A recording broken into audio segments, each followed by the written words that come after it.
I will boil down the main idea of what Clay Shirky explains as cognitive surplus. As lifespans extend and better economic conditions create more free time for individuals, they will find themselves looking to fill in that extra space with new activities. The real deeper question is, what will these new activities be?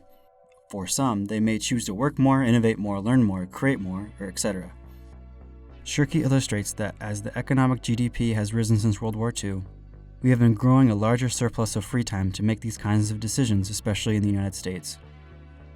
There were 2 chapters that I believed related to our discussions in class on community and identity. Chapter 2, motivation, and Chapter 3, culture, respectively. Shirky divides motivation into 2 separate parts. Number 1, intrinsic motivations. Shirky defines it as 1, increased competence, 2, autonomy over what we do, 3, membership of a group who share our beliefs and values, and 4, the sharing of things with that group. The second main part, extrinsic motivations. This would be rewards, recognition, or punishment. I want to talk about the third part of intrinsic motivation, which I believe directly correlates to our discussion of new media in class on community collaboration. It's about belonging to a group that we identify with.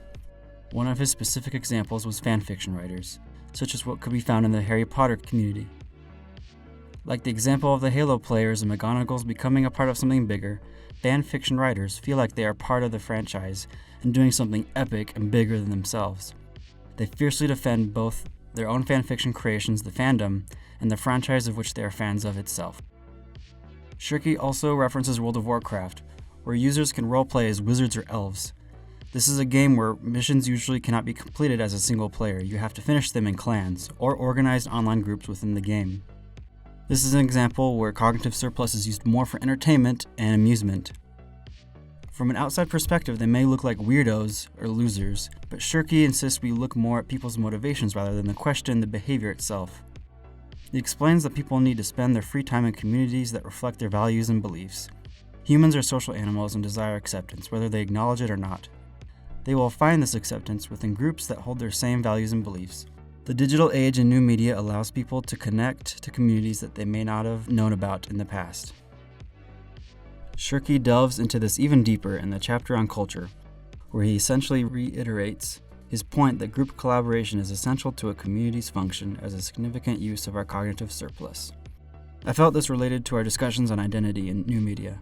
An example I loved was an experiment where children that are fans of Star Wars were presented with 2 options. Watch a Star Wars movie in high definition or an amateur video of LEGO recreations of Star Wars scenes in low quality on YouTube.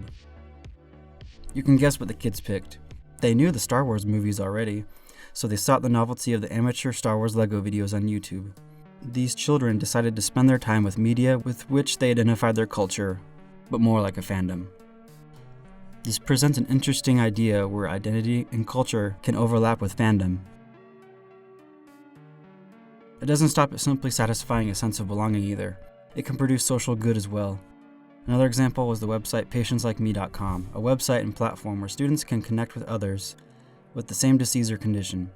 They share and discuss their own shared experiences in order to foster a safe environment for patients that may otherwise feel alone in their struggles. Additionally, the website generates data on the disease from the website and from outside professional sources. This demonstrates how cognitive surplus is a gateway to providing social good for society as well.